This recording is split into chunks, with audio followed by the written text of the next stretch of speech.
legitimate business. However, it competed directly with the life insurance business, and therefore the life insurance lobby made sure that the pre-need industry would be killed. And this is where the talks about pre-need being fraudulent and so on came about much later. But you could see when I was chairman of the Securities and Exchange Commission, there was not one really legitimate pre-need company that was exposed or found to be fraudulent, for that matter, except that the SEC rules on pre-need was changed after I left, precisely to kill the business, and they made regulation of pre-need business as like the regulation of life insurance, and consequently, very naturally, the pre-need died, and then people said, you see, it died because it was a fraudulent business, you know. And then this case of De Los Angeles who came in, yes, I think I personally believe that this was a setup. This was a setup to allow him to come in, and then later on use that as the final, the coup de grace, to kill the pre-need business. But the records will show you that the pre-need business is one of the most amazing business of the country that has enabled our children to be educated and finish college, and this is a fact that cannot be denied. Let's talk to the other senatorial candidates, Attorney Reynaldo Princesa. You were the lawyer of June Lazada, is that right? The real June Lazada. The NBN VPE witness, right. Do you think that this could be revived after Mrs. Arroyo steps down from the presidency? What do you mean, revive, prosecute those who are guilty? Revive, prosecute, by whatever way. Of course. There has to be an end to all these prosecutions. Otherwise, we cannot go forward. We have to have a closure. If people committed crime, they should answer for it. And if we are elected, I will make sure that they go to jail. How exactly are you going to do that, sir? Kayo po mismo maghahatid? We will strengthen the prosecution. See, the problem in the Philippines right now, ang problema ngayon, ang sistema natin, ang judicial system, ay medyo mabagal, sobra. We make good judicial jurisprudence, but it's not delivered on time. I practice law in the state as a trial lawyer, and also in the Philippines. I know the system there and the system here. It could be modified so that there will be less delay in the delivery of justice.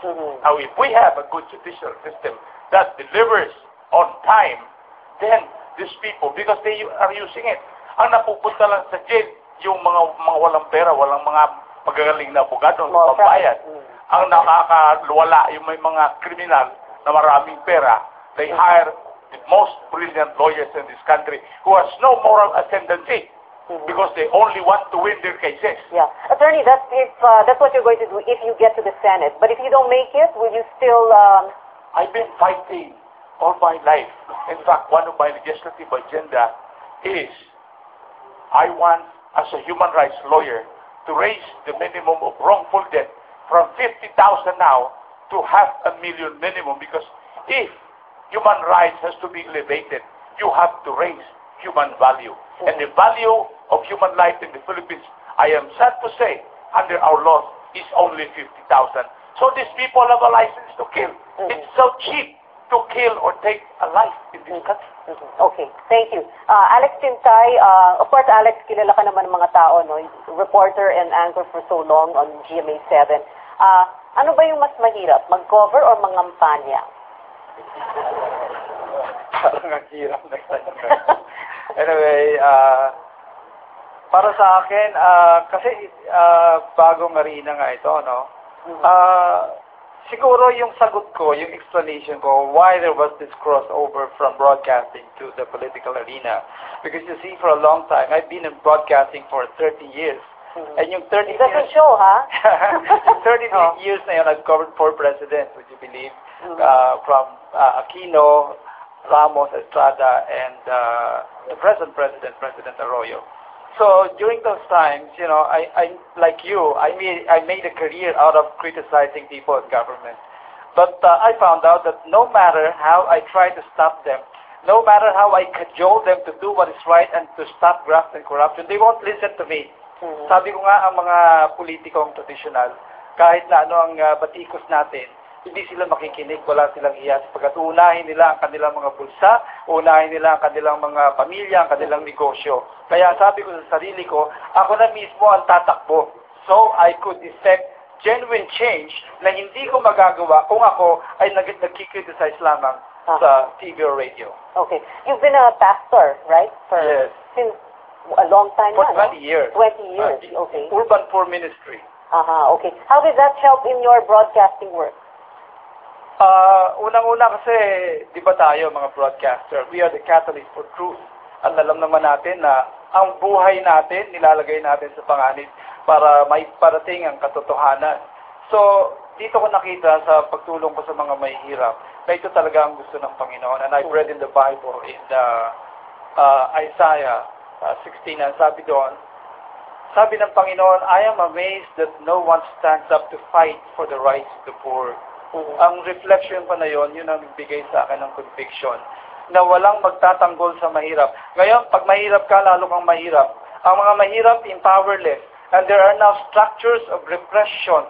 Kahit ano ang gawin ng mahirap, buong araw siyang magtrabaho, magtiyaga, hindi siya angat because the structures of oppression are there. Na yun ang dapat nawawala na sa pamagitan ng administrasyon ni Brother Eddie at ni Perfecto Yasay, sila lamang ang nakikita ko na merong moral ascendancy na gawin at merong political will na ipaglaban ng mga paniliw. So mas mahirap mag-cover.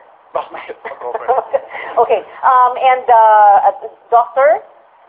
Virgines, attention na po. Kasi letter V po kayo alphabetical. So anyway, in the surveys, in the Magic 12 kasi mga panay re-electionist yun, mga very familiar names.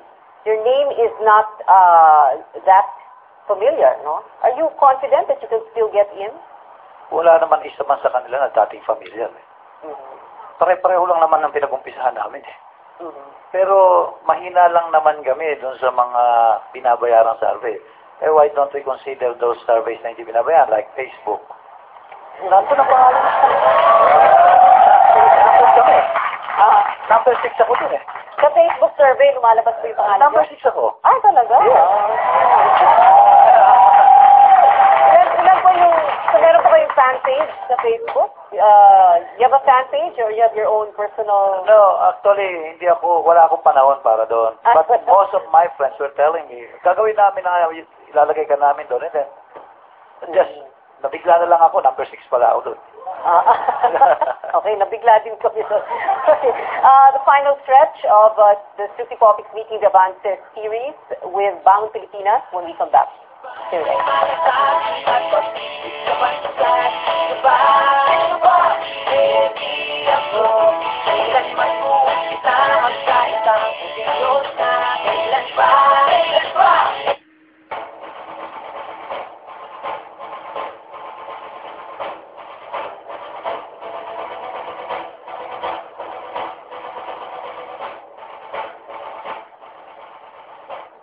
Welcome back. This is the final stretch of the Strictly Politics Meeting the Advances series with Brother Eddie Villanueva, Perfecto Yasay, and the Bang Pilipinas senatorial candidates. I'm Tia Ontiveros.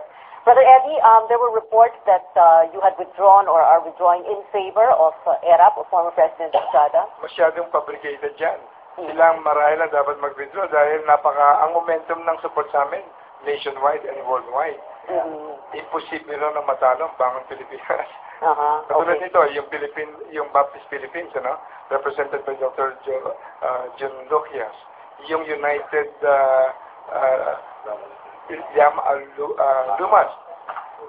Ulamas, at saka yung 38 chieftains ng 38 tribes doon sa Mindanao, nag-public support sa amin. Napakahirap ignorin ang cry for change ng Pilipinang tao ngayon sa Luzon, Visayas, Mindanao. Yung nga lang, hindi na-reflect po sa survey. Hindi kasi hindi kami nag-subscribe sa survey companies. Okay. Ang aming pinagtitiwalaan, the conscience of the Filipino people clamoring for genuine change. Okay. Brother Eddie, Javi Madrigal was here about 2 weeks ago on the show, on the Meeting the Advances series, and she was saying that she would give way to any of the other independents, meaning you or JC or Nikki Perlas, no? But she said that if it were between Noy and Mar, she would go for Noy. What is your stance? Well, sorry, not Noy and Mar, Noy and Villar. What am I saying? Noy, Aquino, and Manny Villar.